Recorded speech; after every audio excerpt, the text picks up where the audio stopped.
just sort of like have some little background music. This is an excellent question on a lot of different levels, both personal and I think from an artist point of view, from a producer point of view, from grinding it through the music industry point of view. I want to steal a quote, and I think it really applies here. In regards to making a song, there's an audience of one. And if you guys can name that book, let me know. And you are that one, right? Probably so the only one, yeah, maybe.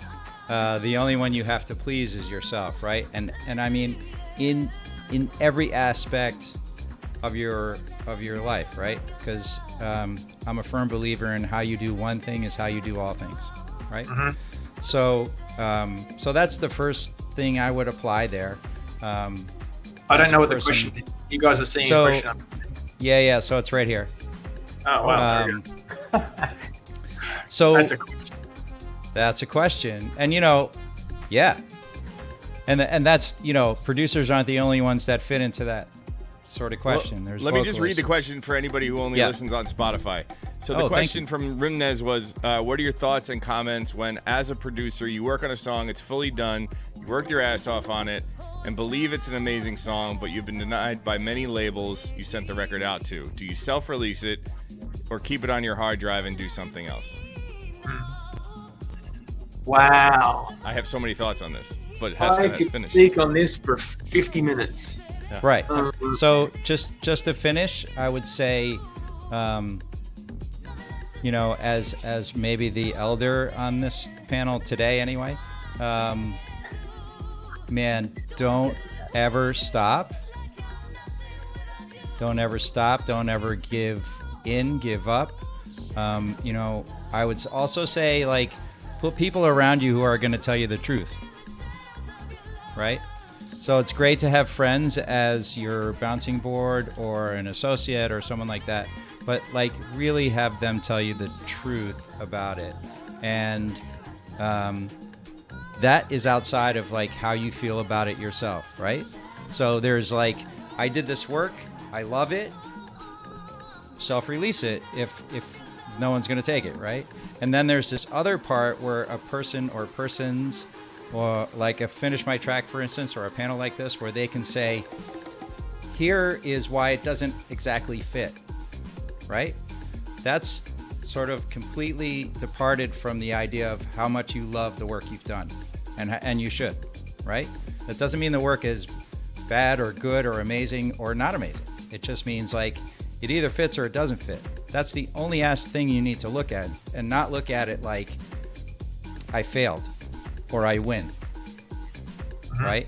Getting something signed from a creation, to, at least for where I sit, is a bonus, right? You get this work out of you and then it gets signed, fucking great. It's a bonus. I'll stop. No, I think that's great feedback.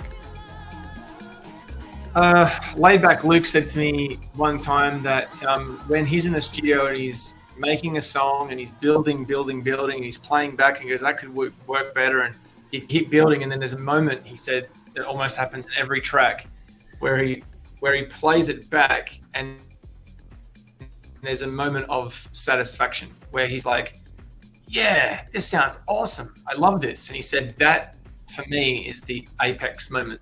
It's the moment that nobody can take away from me. It's the moment that I feel complete and happy with the song, and I feel something that isn't affected by other people's opinions. And if you put the song out, you never know what's going to happen to it, whether it's going to do well on the scoreboard of streaming, or with blogs, or feedback that happens in comment sections throughout the internet. He basically makes the point that that's the one moment that's yours, that you have. And I really appreciated that. I thought that's really cool, because after that, there's a phrase in the acting world, which is you go and you do a rehearsal, an audition, and then you give it away. And if someone calls you back, then that's great. And the same thing with art in that world. You make a movie or a piece of artwork and you give it away to the fans and the culture, and it becomes the interpretation of all four of us. If we saw a piece of like a painting, the artist has to not say, no, the three of you are wrong and only he's right because it's the same as me. You give it away. I think with music, you give it away. I think that when you've made the song, you have that moment to your point before, and then at that point, you don't know what's going to happen to it, and it's not for you to control. To directly answer the question, though, there are lots of stories we've heard over the years of bands getting denied by every single record label in the world except for one, and they went on to become U2 or Savage Garden or huge artists. Macklemore. Yeah, exactly. Macklemore. I'm sure we could read out a laundry list of those kinds of names. I think there's something about persistence, and there's also something about playing a song multiple times to different people. I can listen to a song first listen and go no, and then the second listen like, oh, I kind of like this, or come back on it a month or two later and feel differently about it because I have different ears that day or a different experience. Over the past month, music has changed and maybe you were ahead of the curve.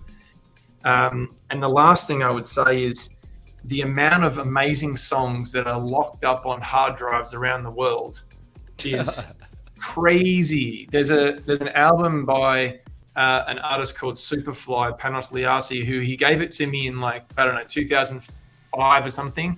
He signed it to a major record label in the UK. He got 400 or 500,000 pounds for it as a deal offer or something like that, as I remember. And then there was an issue with Body Rockers or something like that, and there was some kind of internal issue which meant that the A&R left, and that A&R was looking after Panos's thing, and basically the whole catalog or whatever the A&R was looking after just got washed away and effectively got dropped. So he had his rights back on an album that he could never ultimately get anyone else to sign on, and it never came out. But it was in my car CD player in my 6-stacker in the back of the boot for 5 years, and I would listen to it all the time. It was the most expensive, unbelievable sounding vocals. Everything about it was great, but it was never released. To this day, I think maybe one song got lifted and made into a single. So I've just seen so many instances of amazing demos that we listen to on this show and at our labels and in our lives that we think are great. JB, I'm sure there's been so many songs you've heard over the years that you've gone, this could totally work on the radio, but I don't have room for it, or you smash it and no one else is playing it. We can all talk about the close near misses, and there's way more of those than there are hits. There's only room in the top 100 for 100 songs sort of thing, and there's 10,000 songs a day. So persistence, never giving up, trying a different angle. Don't let a bunch of denials on a song or no's mean that you are damned or that the song is damned. It just means that it's no for now. Like, go out and sign. I think Freddie Legrand did this. Freddie Legrand actually sampled Superfly, funny, Erotic City beats, and then made it in the front of his song on Put Your Hands Up for Detroit. Crushed it. And then everyone's like, wow, this is awesome. What else have you got? And he goes, oh, I've got these other 10 or 12 records that you've previously said no to, and they all got released. So there's great stories that, this is, for me, it's like a 2-hour conversation, but that's my 10 cents. Yeah. And by the way, promotion people are told no more than anyone else on the planet, perhaps. Yeah, probably. Certainly in our industry. And so, I mean, if you take that personally, like, just do something else. You absolutely can't. But yeah, I kind of just agree with what Lauren was saying. I think once you decide to put it out, you need to make sure it gets into the hands of the right people that you know. I mean, we have a lot of connections here. So if you can get us on board with believing that this track is something, then, we'll share it out to some of people that, also might think that, and you can perhaps build a groundswell of support somewhere else, and then maybe get somebody, another label to to take a second look at it. So just make sure and yeah, I guess don't take it personally.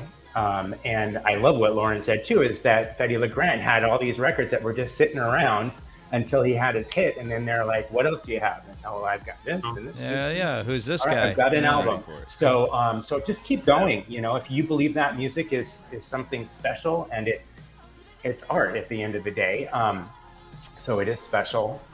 Then just keep going. You know, because that's what you want to do is create. So. I have one follow-up to this, if I can, which I want you guys to answer, is just simply, if we're saying this to whoever asked the question, and then they say, okay, but should I self-release it? What's your opinion? So that's where I was going with this. And I just had a conversation with an artist yesterday who said, you know, I running into the same issue, and they were like, you know, should I just keep trying to release on labels, or should I be self-releasing? And I think the answer is both. I think both have value. Like when we put out a record on Spinnin', yeah, we take a hit on the royalty rate because it's not our label, but the machine Spinnin' has, they're the biggest YouTube channel in the world, and so on and so forth. That promotion is worth us releasing on that label because it bleeds into shows, it gets us remixes, the ancillary opportunities are huge. Now, on the other side of it is, we have a label. I love building a catalog. If we had never been... Tiesto was really the one that pushed us to start a label, because he said ownership in your masters, one, is huge as you build a catalog, but two, you start to discover talent, collaborate with that talent, and you build a community of people that hopefully ride with you long term. And that's how he's managed to reinvent himself a million times, which is why Tiesto is in his 50s and he's still relevant as as he was 20 years ago. You could make the same case for Armin and so forth. But I think building your own catalog, it doesn't happen overnight. It's a long play. Like you might put out this record yourself and it might not do much, but then you do the next one, and before you know it, you've got 30, 40, 50 releases. And by that time, you've built a mechanism, one, but also you've built credibility with the DSPs. So a Beatport can look at you and say, like, oh, Rimnez has his own label. He's got 50 releases. We should be paying attention to this guy. Yeah. And that has value in itself. So I think doing both is important. And if you getting denied by all these labels, that's the inflection point for you to say, hey, I'm going to start releasing my own music. I think that maybe it's a sign that you should start doing it. And the other thing, that ties to all this is like, yes, you don't have to release everything, but put those unfinished tracks into a folder and send them out for collabs.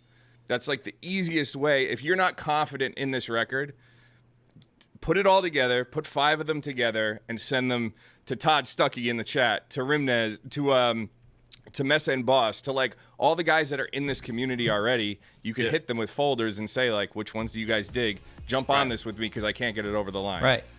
Don't do it alone. Yeah. Great idea. No need to. Oliver Heldon said that to me when I was interviewing him at ADE last year.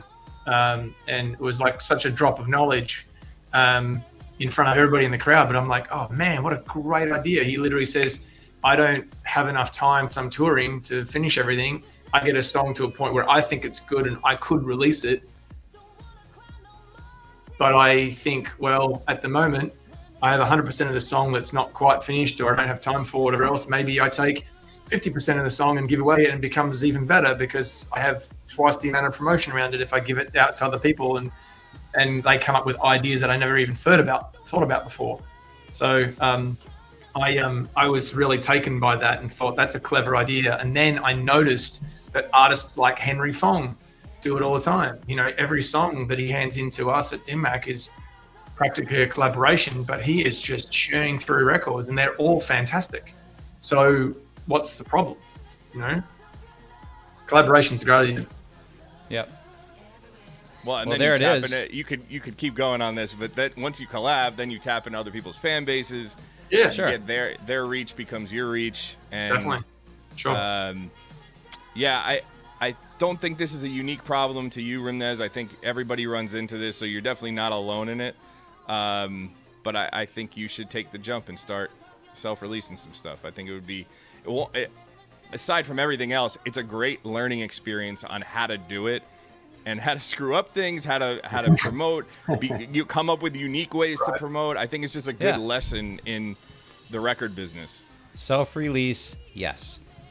Nick, and you guys use a couple of platforms. I know there's Labelworks. What's the other one in Jersey? So Labelworks is a great distributor. We have a system through Video, which is an invite-only platform. Right. We just launched a thing through Finish My Track, so people can actually distribute through there without a fee.